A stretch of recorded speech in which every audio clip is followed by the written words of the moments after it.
Beer of bottle beer அடிச்சுட்டு ஒரு போட்ட ஆட்டோ இருக்கு. மகேந்திரன் அப்போ சொல்றாரு, ராஜா இந்த சாங் இது சும்மா இருங்க சார் அப்படின்னு சொல்லி ஊர்ல கிசு கிசு எல்லாம் கேட்குறாரு. ரொம்ப கேவலமா இல்லை ரஜினி பேசுனது. இவ்வளோ மானம் கட்டு போயிருக்கூடாது. எனக்கு தெரிஞ்சிருக்கும் ஓரளவுக்கு பெரிய மனுஷன், ஓரளவுக்கு யார் நம்ம முன்னாடி உட்காந்துருக்கிறாங்கன்றதெல்லாம் வேணும்ல. நீதியரசர் முன்னாடி உட்காந்துருக்கிறாங்க. உங்க வீடு அரண்மனை மாதிரி இருக்கணும்னு ஆசையா? டீக் 42 உங்க பட்ஜெட்டுக்கு ஏத்த ஒரே கடை. வந்து பாருங்க, பிடிச்சத வாங்குங்க.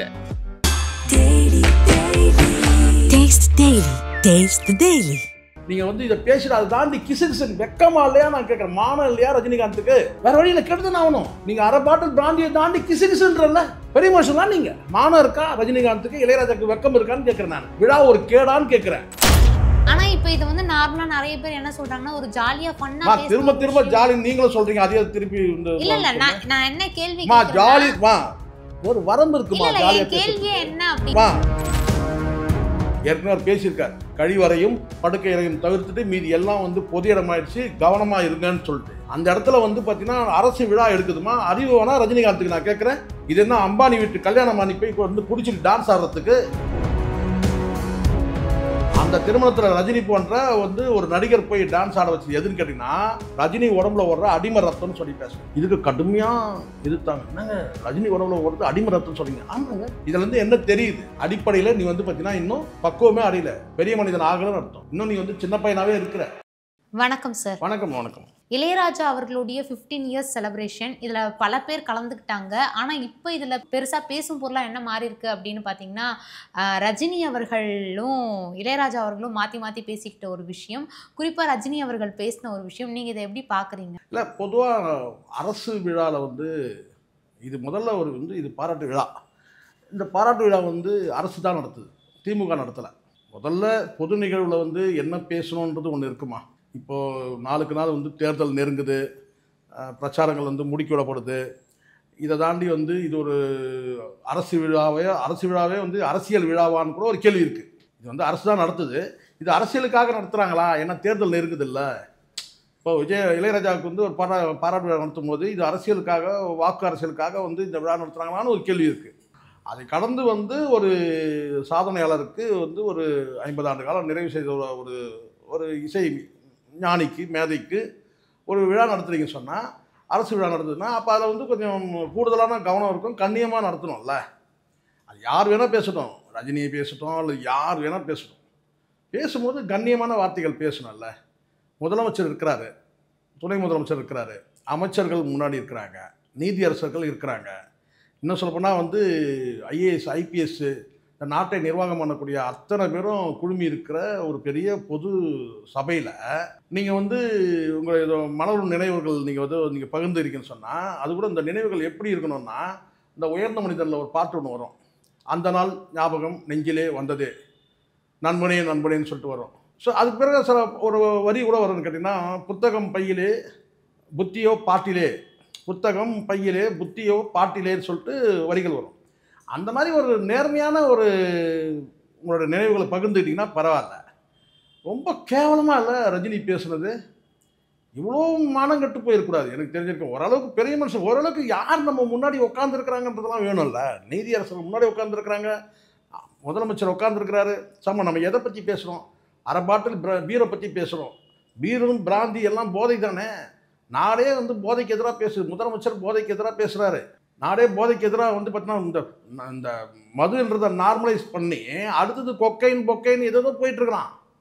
நீங்கள் இந்த இடத்துல போயிட்டு நீங்கள் வந்து குடிப்பெருமையை பேசுகிறீங்கல்ல, அதில் என்ன மகிழ்ச்சி இருக்குன்னு ஒன்றும் புரியவே இல்லை. சரி ரைட் ஓகே, இதை நீங்கள் பேசுகிறீங்க, இது நாங்கள் வந்து ஃபன்னாக நாங்கள் பேசிட்டோம், போகிற போக்கில் வந்து நாங்கள் வந்து இதை வந்து டங் ஸ்லிப் ஆகிடுச்சு, நாங்கள் ஒரு ஜாலி மூடில் பேசிட்டோம் அப்படின்னு சொல்ல முடியாது. ஏன் சொல்ல முடியாதுன்னா, நீங்கள் இந்த பேச்சை திட்டமிட்டு தான் பேசுகிறீங்க. இளையராஜா கேட்குறாரு, என்னன்னு நேற்று இரவு ஒரு முந்தா நாள் இரவு எனக்கு ஃபோன் பண்ணாரு, நான் இதை பேச போகிறேன்னு என்கிட்ட சொன்னார், நான் பேசிடுவான்னு கேட்குறாரு.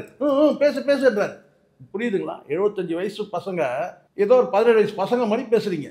சரியா இருக்காது? எவ்வளோ தப்பான விஷயம் இது. ஆனால் இதை யாரும் ஐயோப்பா, இந்த சில பேரை சொல்ல இந்த இந்த 200 ரூபா ஊப்பிலாம் சொல்கிறாங்கல்ல, சில பேர் சொல்கிறாங்கல்ல, அவன் பார்க்குறவன் கேட்டால் அப்படியே வந்து பொங்குறான். இது ஒரு பெரிய விஷயமே இல்லை, இது வந்து ரொம்ப ஜாலியாக கடந்து போனன்றான். யார்? அவன்லாம் பேசுகிறான் வந்து அவன்லாம் இந்த பெரிய மீடியா ஜாம்பவனெல்லாம் மெயின் ஸ்ட்ரீம் மீடியாவில் போய் உட்கார வச்சு பேசுகிறானுங்க. இது மெயின் ஸ்ட்ரீம் மீடியாவில் போய் உட்காந்து பேசுகிறான். இது வந்து நார்மலாக கடந்து போயிடும். இது ஒன்றும் பெரிய, இது வந்து ஜாலி, ஒரு ஃபன், ஜஸ்ட் ஃபன் அப்படின்றான். எதுனா ஃபன்னு? யார் உட்காந்துருக்காங்க? முதலமைச்சர் உட்காந்துருக்காங்க. அரசு விழா முதலமைச்சர் உட்காந்துருக்குறாங்க.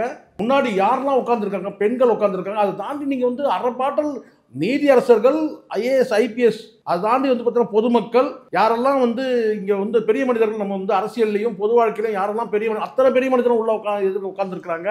நீங்கள் வந்து இதை பேசிட்டு அதை தாண்டி கிசு வெக்கமா இல்லையா நான் கேட்குறேன். மானம் இல்லையா ரஜினிகாந்துக்கு? வேற வழியில் கெடுதுன்னு ஆகணும். நீங்கள் அறப்பாட்டல் பிராந்தியை தாண்டி கிசுன்றல பெரிய மனுஷன்லாம் நீங்கள். மானம் இருக்கா ரஜினிகாந்துக்கு? இளையராஜாக்கு வெக்கம் இருக்கான்னு கேட்குறேன் நான். விழா ஒரு கேடான்னு கேட்குறேன். இந்த விழா பெருமைக்குரியது, அரசு எடுக்குது. ஆனால் நீங்கள் நடந்துக்கிற நடவடிக்கை பார்த்து உங்களுக்கு இந்த விழா கேடான்னு கேட்கும். அது வேணும், தப்பு இல்லையம்மா. கரெக்ட். இதை நாம கூட இதை பேசலாம். அப்புறம் எப்படி? இப்போ உங்களுக்கு அரசு விழா எடுத்தது ஒரு பாவம். நீங்க இந்த இடத்துல யாரையாவது, ஆனா இப்போ இது வந்து நார்மலா நிறைய பேர் என்ன சொல்றாங்கன்னா ஒரு ஜாலியா ஃபன்னா திரும்ப ஜாலி நீங்களும் சொல்றீங்க. அதே திருப்பி இல்ல நான் என்ன கேள்வி ஜாலி ஒரு வரம்பு இருக்குமா? கேள்வியே என்ன அப்படின்னா, அந்த மாதிரியான சில விஷயங்கள்லாம் முன்வைக்கிறாங்க இல்லையா, ஜாலியா பேசினாங்க இல்ல ஃபன்னா பேசினாங்க அப்படிங்கிற மாதிரியான சில விஷயங்கள்லாம் முன்வைக்கிறாங்க இல்லையா. அதே மாதிரிதான் அங்க இருக்கிறவங்களும் அங்க நடந்துக்கிட்ட மாதிரி சில விஷயங்கள் இருந்தது. ஆனா முதலமைச்சர் அவர்களுடைய ஃபேஸை பார்க்கும்போது ஒரு மாதிரி ஏன் இந்த மாதிரிலாம் பேசுறாங்க அப்படிங்கிற மாதிரியான. ஏன்னா அவர் வந்து ஏற்கனவே நிறைய அவதிப்பட்டிருக்கிறார். ஏற்கனவே வந்து இந்த அமைச்சர்கள் பண்ண அந்த வேடிக்கைலாம் இருக்குல்ல, இந்த பொது இடத்துல எப்படி நடந்துக்கிறதுன்றதுல வந்து பார்த்தீங்கன்னா அவர் ரொம்ப கவனமாக இருக்கார் முதலமைச்சர். ஏற்கனவே அவர் பேசியிருக்காரு, கழிவறையும் படுக்கையறையும் தவிர்த்துட்டு மீதி எல்லாம் வந்து பொது இடமாயிடுச்சு, கவனமாக இருங்கன்னு சொல்லிட்டு. அந்த இடத்துல வந்து பார்த்தீங்கன்னா அரசு விழா எடுக்குதுமா? அறிவு வேணா ரஜினிகாந்துக்கு நான் கேட்குறேன். இது என்ன அம்பானி வீட்டு கல்யாணம் பண்ணி போய் வந்து குடிச்சிட்டு டான்ஸ் ஆடுறதுக்கு நான் கேட்குறேன். அரசு விழாவில் இது அம்பானி வீட்டு திருமணம் கிடையாது. அடிப்படை அறிவு வேணா? அரசு விழாங்க, நீதியரசர்கள் முன்னாடி இருக்கிறாங்க, ஐஏஎஸ், இந்த நாட்டை நிர்வாகம் செய்ய அத்தனை தலைகளும் உட்கார்ந்து இருக்கிறாங்க, பொதுமக்கள் உட்காந்துருக்காங்க, பெண்கள் உட்காந்துருக்காங்க. அரை பாட்டில் பீர் குடிச்சிட்டு ஆடின ஆட்டம் இருக்கு பாருங்க. அதுக்கப்புறம் கிசுகிசுலாம் பேசுவாருங்க. ரொம்ப கோவம் வருது எனக்கு. ரஜினிகாந்த் எல்லாம் ஒரு பெரிய மனுஷனா நான் கேட்குறேன். பெரிய மனுஷனா நீ? இல்லை வேற உங்க மனைவி வந்து உட்காந்து மூடி சிரிக்கிறாங்க. இப்படி இந்த கேவலத்தெல்லாம் பார்த்துட்டு எப்படி இருக்கு பாருங்க. நான் சொல்றேன், நான் வந்து இந்த மாதிரியான கொண்டாட்டங்களுக்கோ நான் எதிரானவங்க கிடையாது. நான் வேணா வந்து மது அருந்தாமல் இருக்கலாம், ஆனால் மது அருந்துறவங்களும் நான் எதிரி கிடையாது. ஆனால் கூடாதுன்னு சொல்றதுக்கு எனக்கு வந்து தகுதி இருக்கு. மது அருந்தாதீங்கன்னு சொல்றதுக்கு எனக்கு தகுதி இருக்கு. நான் இந்த இடத்துல இவங்க ரெண்டு பேருக்கும் அறிவுரை சொல்ற இடத்துல நான் வரவே இல்லை. ஆனால் அரசு விழா, முதலமைச்சர் உட்கார்ந்துருக்கிறாங்க, இந்த நாட்டோட தலைவர்கள் உட்கார்ந்துருக்கிறாங்க. அங்கே போய் நீங்கள் உங்களுடைய வந்து இந்த என்ன சொல்ல இந்த நான் வேறு ஏதாவது சொல்லிடணும், சின்ன புத்தியை காட்டுறீங்கல்ல, அங்கே போயிட்டு கேவலமான புத்தியை தானே காட்டுறீங்க. அசிங்கமாக இல்லை? அவர் அரை பாட்டு குடிச்சாராம், டான்ஸ். ஏன் உங்களுக்கு நல்ல விஷயம் எவ்வளவோ இல்லையா? இந்த சிம்போனியை பற்றி பேசுங்க. இந்த மாதிரி வந்து இவர் வந்து ஆரம்ப காலத்தில் உங்களுக்கு இப்போ நான் சொன்னேன் அந்த உயர்ந்த மனிதனில் வர பாட்டு மாதிரி நீங்கள் பேசுங்க. எவ்வளோ இனிமையான சந்தர்ப்பங்கள் எவ்வளோ இருக்குல்லம்மா. பாடல்கள் வந்து எத்தனை படத்தில் உங்களுக்கு பாட்டல் இசையமைச்சிருக்காரு. அந்த பாட்டை வந்து உங்களுடைய எவ்வளோ சுகமான நினைவுகள் எவ்வளோ இருக்கும். இந்த பாடலில் வந்து நீங்கள் வந்து கம்போசிங் பண்ண பிறகு அதை நான் வந்து வேற ஒருத்தர் பாடின பிறகு அதை வந்து நான் சினிமாவில் வந்து வாய்ஸ் எவ்வளோ அனுபவங்கள் இருந்திருக்கும் இல்லையா? அது பேசுங்க. அதை விட்டுட்டு போயிட்டு கேவலமான ஒரு விஷயம் குடிப்பெருமை பேசுறீங்க. குடிக்கிற பெருமை அதோட குடிக்கிற இடமா? அது குடிப்பெருமை பேசுற இடமா அது? ஆனா எனக்கு இதுல என்ன ஒரு சந்தேகம் அப்படின்னா, இது வந்து அவங்க முன்னாடியே திட்டமிட்டு இருக்காங்க, இதை பத்தி நான் பேசுவான்னு கேட்டிருக்காங்க, பிளான் பண்ணிருக்காங்க. அப்ப அவங்க யோசிச்சிருக்க மாட்டாங்களா இவ்வளவு பெரிய மேடை இத்தனை பேர் வராங்கன்றது? அதான் நான் சொன்னேன், இதுதான் திமிர்த்தனன்றது. இதுதான் திமிர்த்தனங்கிறது. எப்படி அதை தான் நான் சில பேர்கிட்ட சொன்னேன். இந்த அம்பானி வீட்டில் போயிட்டு வந்து இந்த டான்ஸ் ஆடினாரு அப்படின்னு சொல்லி கேட்டேன்னா இது தகுதியானு சொல்லி கடுமையான விமர்சனங்கள்லாம் சில பேர் பண்ணும்போது அப்போ நான் கேட்டேன் என்னன்னு கேட்டேன்னா, அம்பானி வீட்டில் போய் ரஜினி வந்து டான்ஸ் ஆடினாரு, அதை குடிச்சிட்டு ஆடுறாரோ இல்லை குடிக்காமல் ஆடினாரோ டான்ஸ் ஆடினாரு, எது ஆட வச்சுதுன்னு கேட்டேன். பல பேருக்கு தெரியல.